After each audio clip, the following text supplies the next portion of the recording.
Hello friends, destination ICT platform पर आपका स्वागत है। और मैं अभिषेक सिसोदिया एक बार फिर से आपके लिए करंट अफेयर्स लेकर के आया हूँ।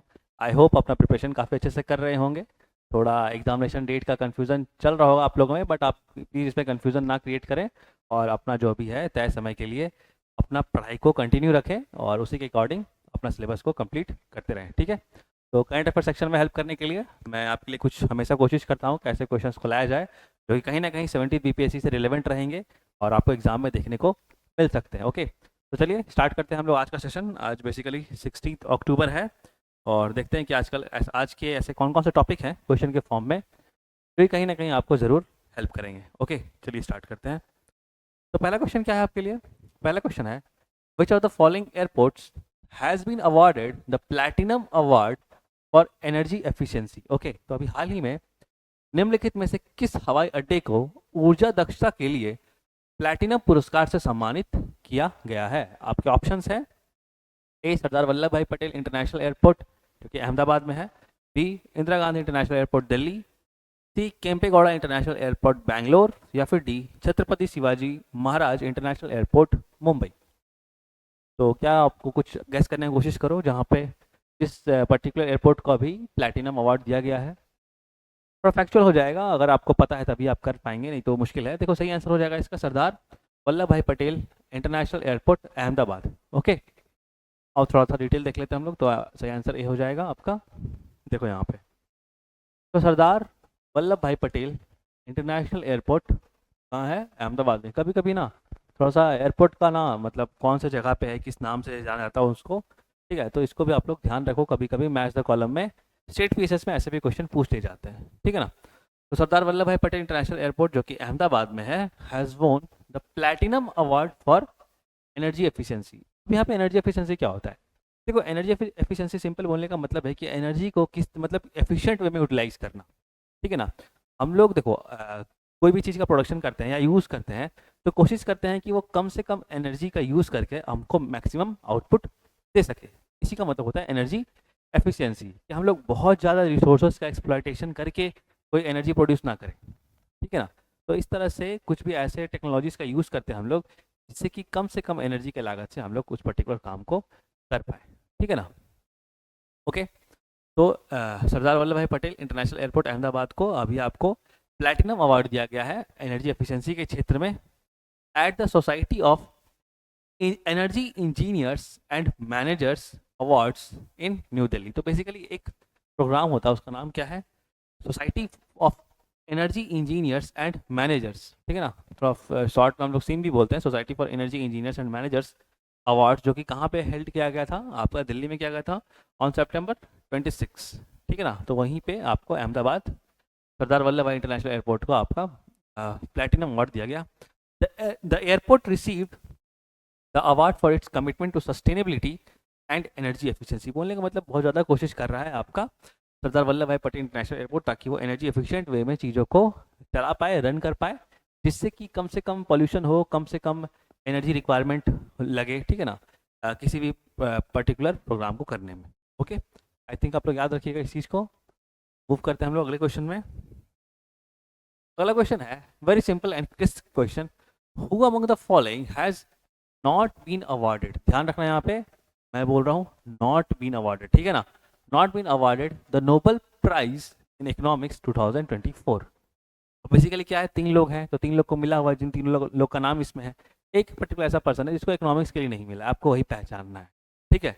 हिंदी में जो क्वेश्चन क्या है, निम्नलिखित में से किसे अर्थशास्त्र के क्षेत्र में 2024 में नोबेल पुरस्कार से सम्मानित नहीं किया गया है? ओके, आपके ऑप्शन है, A John Jumper, B Simon Johnson, C James A Robinson, या फिर डी डैरन एक्मोग्लू। अगर आप लोग पढ़ रहे होंगे ना तो थोड़ा सा आप लोग को थोड़ा बहुत रिकॉल हो जाएगा। तीन जो है ना, इनको इकोनॉमिक्स में दिया गया है इस बार नोबेल प्राइज। सही आंसर हो जाएगा जॉन जम्पर। इनको इकोनॉमिक्स में नहीं दिया गया है, आप लोग को यह चीज़ ध्यान रखना है यहाँ पे, ठीक है ना। तो कौन कौन है जिनको इकोनॉमिक्स के फील्ड में दिया गया है? Then those are Simon Johnson, James A Robinson, okay, और डैरन एक्मुग्लू। तो इन तीन लोगों को आपको इकोनॉमिक्स में नोबेल प्राइज दिया गया 2024 में। आई थोड़ा डिटेल जानते हैं हम लोग इसके बारे में, ओके, क्योंकि नोबेल प्राइज ऐसे भी इंपॉर्टेंट टॉपिक है, आपको जानना चाहिए। तो देखो, Darren Acemoglu, Simon Johnson, and James A. Robinson won the 2024 Nobel Prize in Economics. हमेशा सब्जेक्ट मैटर याद रखना, क्योंकि कभी कभी क्या होता है कि हम लोग नाम याद रखते हैं और भूल जाते हैं केमिस्ट्री में मिला या फिर इकोनॉमिक्स में मिला है या फिर लिटरेचर में मिला है, तो ऐसे आप लोग को ध्यान रखना चाहिए. Economics for the research on how institution affect prosperity, very important. देखो आजकल क्या है ना कि नाम तो याद रखना ही है आपको, लेकिन काम क्या है, मतलब किस क्षेत्र में उनको दिया गया, इकोनॉमिक्स में भी किस फील्ड में, किस पर्टिकुलर मतलब प्रोजेक्ट के लिए या किस पर्टिकुलर ऑब्जेक्टिव के थ्रू उन्होंने जो काम किया उसके लिए आपको नोबेल प्राइज दिया गया है, उसको भी हम लोग को ध्यान रखना है. तो इन लोगों ने एक इंस्टीट्यूशन, किसी भी देश का या फिर किसी भी जगह का संस्थान, उसकी समृद्धि, क्या लिखा है, प्रॉस्पेरिटी, उसकी समृद्धि के लिए किस तरह से उपयोगकारी होता है या किस तरह से उसको लाभ पहुंचाता है, इसका इन्होंने विश्लेषण दिया, इसके बारे में इन्होंने रिसर्च किया.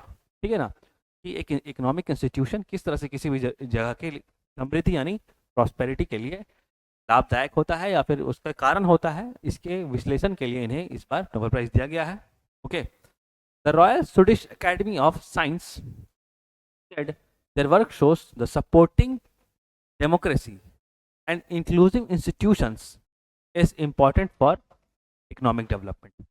तो इनका जो स्टडी है, ठीक है ना, जो कि the royal Swedish academy of sciences इनके स्टडी के बारे में बोलता है, देयर वर्क शोज, उनके जो काम है उनसे पता चलता है कि किस तरह से अगर हम लोग डेमोक्रेसी को सपोर्ट करें, ठीक है, या फिर हम लोग इंस्टीट्यूशंस को अगर हम लोग सपोर्ट करें, तो वो किस तरह से किसी भी जगह के आर्थिक विकास के लिए किस तरह से सहयोग करता है, इकोनॉमिक डेवलपमेंट में किस तरह हेल्प करता है. तो इनके स्टडी से हम लोग को इस चीज़ों के बारे पता चलता है. तो आप लोगों को देखो फैक्चुअली पता चल गया, तीनों नाम पता चल गया, ठीक है ना, डैरन एक्मेग्लू, साइमन जॉनसन और जेम्स ए रॉबिन्सन, जिन्हें इकोनॉमिक्स में दिया गया है इस बार नोबेल प्राइज. आपको बता दिया गया कि किस पर्टिकुलर ऑब्जेक्टिव के लिए दिया गया है, कि कोई भी इंस्टीट्यूशन किस तरह के वहाँ उस जगह के प्रॉस्पेरिटी में हेल्प करता है. ओके, और थोड़ा सा और अगर हम डिटेल जाएंगे तो हम लोग जानेंगे कि किसी भी जगह में डेमोक्रेसी अगर हो, वहाँ के इंस्टीट्यूशन वेल ऑर्गेनाइज्ड हो, तो उस जगह का इकोनॉमिक डेवलपमेंट मतलब आर्थिक विकास बहुत आसानी से और बहुत ही तेज़ी से किया जा सकता है. ठीक है ना, तो ये डिटेल था, इससे ज़्यादा आई डोंट थिंक आप लोगों को जाने की ज़रूरत है. This is sufficient for you. Okay, तो now let us move on to next question. पहला क्वेश्चन आपके लिए क्या है, the recently launched book title Unleashed, ध्यान रखना बुक का नाम क्या है, Unleashed, is written by who among the following. सवाल क्या है, हाल ही में लॉन्च की गई पुस्तक अनलीस्ड किसके द्वारा लिखी गई है. आपके ऑप्शंस हैं, A Boris Johnson, B Barack Obama, C Vladimir Putin या फिर डी ऋषि सुनक. भी बहुत फैक्चुअल हो रहा है, आई नो थोड़ा टफ हो जाता है आंसर करना इन सब चीज़ों को. तो ये आंसर हो जाएगा आपका बोरिस जॉनसन. ठीक है ना, तो बोरिस जॉनसन के द्वारा अनलीस्ट नामक बुक लिखी गई है. एक थोड़ा डिटेल में हम लोग देखते हैं इसको. देखो, अनलीस्ट is a book written by Boris Johnson, who was the Prime Minister of United Kingdom from 2019 to 2022. तो बोरिस जॉनसन जो कि यूनाइटेड किंगडम के प्रधानमंत्री रहे थे आपके 2019 से लेकर के 2022 तक, उन्हीं के द्वारा अनलीस्ट नामक एक किताब लिखी गई है. बुक्स एंड ऑथर से भी क्वेश्चन रहते हैं आपको, तो ये सेक्शन भी आपको थोड़ा बहुत जरूर देखते रहना चाहिए. हालांकि थोड़ा टफ हो जाता है, लेकिन ऐसा है तो हम लोग को थोड़ा बहुत हमेशा देखते रहना चाहिए. ठीक है ना, आगे मूव करते हैं हम लोग अगले क्वेश्चन पे. तो अगला क्वेश्चन है, recently which state government has launched project Bhediya, very important, to capture wolves. Okay, I think अब न्यूज़ में काफ़ी चल रहा था ये चीज़. तो हाल ही में किस राज्य सरकार ने भेड़ियों को पकड़ने के लिए प्रोजेक्ट भेड़िया शुरू किया है. ओके, आई थिंक आप लोग को इसका आंसर पता होना चाहिए, क्योंकि जनरल हम लोग भी मतलब घर में जो न्यूज़ वो सुनते हैं ना, कभी पापा मम्मी सुन रहे होते हैं, तो उसमें भी हम लोगों को ये चीज़ कवर हो गया होगा. ठीक है ना, बहुत हाइप बना था इन चीज़ों का. हाइप तो नहीं बोलेंगे, जान भी बहुत गई थी, तो रियलिटी में बहुत परेशान हुए थे उस जगह के लोग. आपके ऑप्शन है उत्तर प्रदेश, बी उड़ीसा, सी बिहार या फिर डी हरियाणा. देखो जो सही आंसर है डेट इज उत्तर प्रदेश. ठीक है ना, उत्तर प्रदेश के बहराइच जिले में ये सब हादसा हुआ था. और जानते हैं हम लोग, तो रिसेंट मैन ईटिंग उल्फ, जबकि आदमखोर भेड़िए जो हैं, उनका अटैक काफ़ी ज़्यादा चला था आपके बहराइच उत्तर प्रदेश में. ठीक है ना, आप लोग देखे होंगे उसमें ड्रोन कैमरा से भी आ रहा था कि वो लोग ग्रुप्स में 6-7 या 5-6 भेड़िए मूव करते थे, ठीक है ना, हालांकि उसमें से पकड़े गए काफ़ी, has put about 35 villagers on high alert. वो लगभग समझ लो 35 गांव में इनका आतंक के कारण 35 गांव को हाई अलर्ट पे रखा गया। Okay, forest officials have launched project Bhediya. Okay, तो इन्हीं वुल्फ्स, इन्हीं भेड़ियों को पकड़ने के लिए प्रोजेक्ट भेड़िया लॉन्च किया गया to capture the wolfs involve, ठीक है ना। अगर हम लोग बात करें भारत में कितने तरह के वुल्फ हैं, ओके, यहाँ तक आप लोगों को समझ में आ गया कि भाई क्या टॉपिक क्या था करंट अफेयर्स का क्वेश्चन का। प्रोजेक्ट भेड़िया यूपी गवर्नमेंट ने लॉन्च किया क्योंकि यूपी के बहराइच डिस्ट्रिक्ट में भेड़ियों का आतंक काफ़ी फैल गया था, बहुत लोग उन लोगों ने अटैक करके उनकी जान ले ली, ठीक है, जिस कारण से ये प्रोजेक्ट लॉन्च किया गया। हालांकि अभी काफ़ी सारे भेड़िए का आतंक अभी कम हो गया, बहुत को अरेस्ट भी कर लिया, अरेस्ट नहीं बेसिकली बहुत को कैप्चर भी कर लिया गया, ठीक है ना। ओके, आगे मूव करते हैं हम लोग। India has 2 wolf species. तो बेसिकली भारत में 2 तरह के भेड़िए पाए जाते हैं।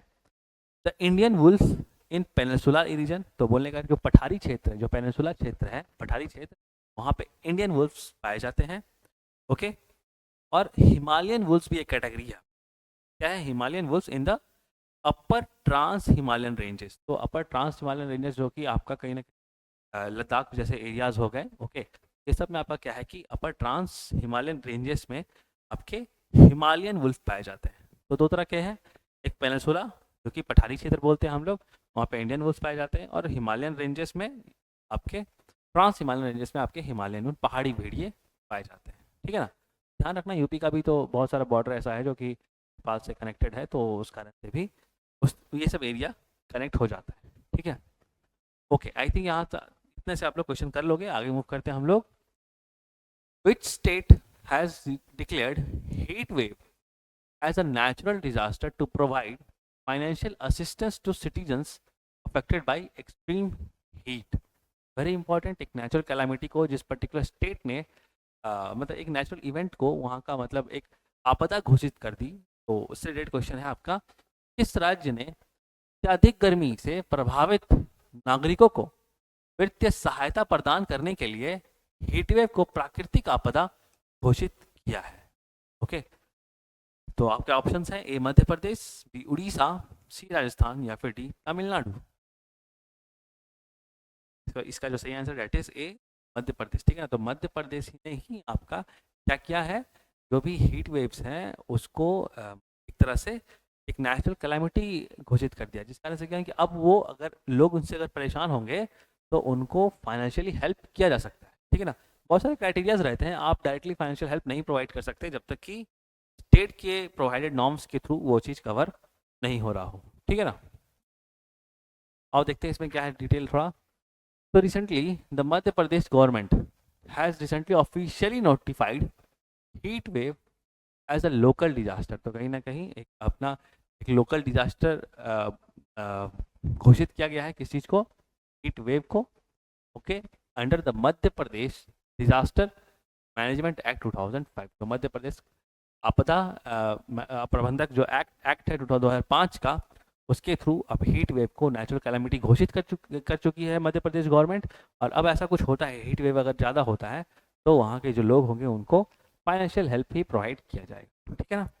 ज़रूरी है, अब तो गर्मी थोड़ा कम हो गई, लेकिन गर्मी में हम लोगों ने देखा कि किस तरह इस बार क्लाइमेट चेंज का असर हम लोग को देखने को मिला, काफ़ी ज़्यादा टेम्परेचर राइज हुआ था। This decision of Madhya Pradesh government will come in to effect in the summer of 2025। तो अब सही बात है, अब तो जैसे कि अब ठंडा का मौसम आएगा, लेकिन अगले साल अगले गर्मी से 2025 की गर्मी से मध्य प्रदेश गवर्नमेंट इस पर्टिकुलर चीज़ को जो उन्होंने घोषित किया है हीट वेव को नेचुरल कैलामिटी, वो अफेक्ट में आ जाएगा, ठीक है। Okay, the declaration will also provide financial help to people affected by heat wave. यही मैं बात कर रहा था कि आप लोग अगर कोई भी गवर्नमेंट अगर फाइनेंशियली हेल्प करना चाहते हैं ना, तो ऐसा भी नहीं है कि आप डायरेक्ट में फाइनेंशियल हेल्प प्रोवाइड करा सकते हैं। उसके लिए भी आपको कुछ ना कुछ ऐसे प्रोविजंस आपके कहीं ना कहीं आपके रूल्स में होने चाहिए, जिसके थ्रू आप ये काम कर पाएंगे, ठीक है ना। तो अब इससे क्या होगा कि इस पर्टिकुलर जो हीट वेव डिक्लेरेशन है, इसमें क्या होगा कि नेचुरल कैलामिटी डिक्लेरेशन है, इसके थ्रू अब फाइनेंशियल हेल्प भी प्रोवाइड करेगी मध्य प्रदेश गवर्नमेंट हीट वेव के। ओके ओके, चलो आगे मूव करते हैं अगले क्वेश्चन पे। अगला क्वेश्चन आपका है project strawberry, very important. Okay, project strawberry which was seen in news is related to which field. सवाल क्या है आपका, खबरों में देखा गया प्रोजेक्ट स्ट्रॉबेरी किस क्षेत्र से संबंधित है? आपके ऑप्शंस हैं A agriculture, B artificial intelligence, finance या फिर D none of the above. तो अगर कुछ आप लोगों को पता हो, क्योंकि ऐसा तो बहुत फैक्चुअल लग रहा है, और लेकिन आई थिंक अगर ऑप्शंस में आप लोग देखेंगे ना, तो अभी कुछ रिसेंट चीज़ें जो चल रही ना उससे रिलेटेड क्वेश्चंस अगर ऑप्शंस में आपको दिख जाए, जैसे कि आर्टिफिशियल इंटेलिजेंस इसका सही आंसर है, ठीक है ना।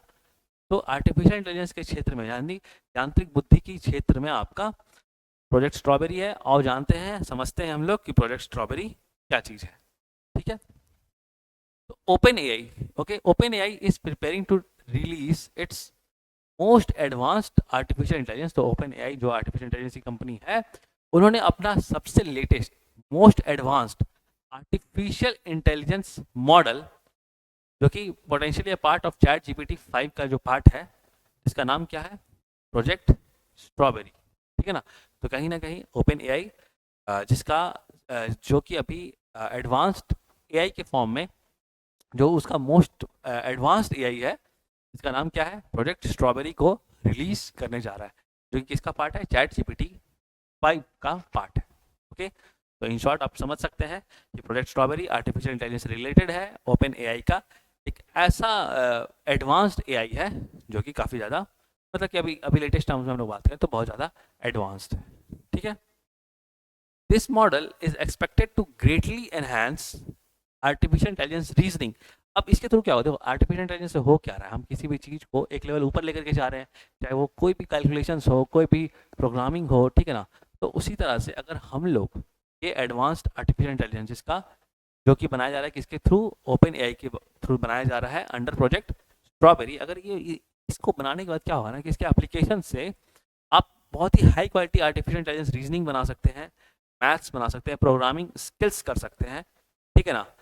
Bringing Open AI closer to developing artificial general intelligence. तो इससे क्या होगा ना कि ओपन एआई जो होगा एक तरह का हाई क्वालिटी आपका आर्टिफिशियल जनरल इंटेलिजेंस बनाने में सक्षम होगा, अगर वो इस तरह के आपके प्रोजेक्ट स्ट्रॉबेरी के थ्रू वो एडवांस लेवल ऑफ एआई बना सकता है। तो देखो सिंपल यही चीज़ आप लोगों को यहाँ समझना था। प्रोजेक्ट स्ट्रॉबेरी क्या है? तो प्रोजेक्ट स्ट्रॉबेरी एक बहुत ही एडवांस्ड आर्टिफिशियल इंटेलिजेंस बनाने का एक प्रोजेक्ट है, किसका? ओपन एआई कंपनी का, ठीक है। अगर ये बन जाती है तो उसके बाद क्या होगा? बहुत हाई लेवल के आपके प्रोग्रामिंग स्किल्स, रीजनिंग, मैथ्स, इन सब चीज़ों को बनाने में काफ़ी ज़्यादा हेल्प मिलेगी, ठीक है। ओके, आई थिंक आप लोग समझ गए होंगे ये topic. Okay, thank you friends, आज के लिए इतना ही था। अगर वीडियो अच्छा लगा तो इसको जरूर लाइक करें। हम लोग कोशिश करते हैं कि डेली आप लोग को थोड़ा थोड़ा करंट अफेयर्स दिया जाए, क्योंकि करंट अफेयर्स ऐसा टॉपिक है कि एक ही दिन में बहुत ज़्यादा करने पे आपके दिमाग में कुछ जाएगा नहीं, और दिमाग में नहीं जाएगा तो ऑब्वियसली बात है एग्जामिनेशन हॉल तक नहीं जाएगा। तो डेली कुछ कुछ अगर हम लोग देखते रहेंगे तो at the end of the week और at the end of the month आपके पास बहुत ही सारे टॉपिक हो जाएंगे, जो कि कहीं ना कहीं आपको कम्युनिटी बीपीएससी में काफ़ी ज़्यादा काम आएंगे। मिलते हैं आपसे जल्दी ही इस तरह के वीडियो में, तब तक के लिए thank you so much and please do take care of yourself.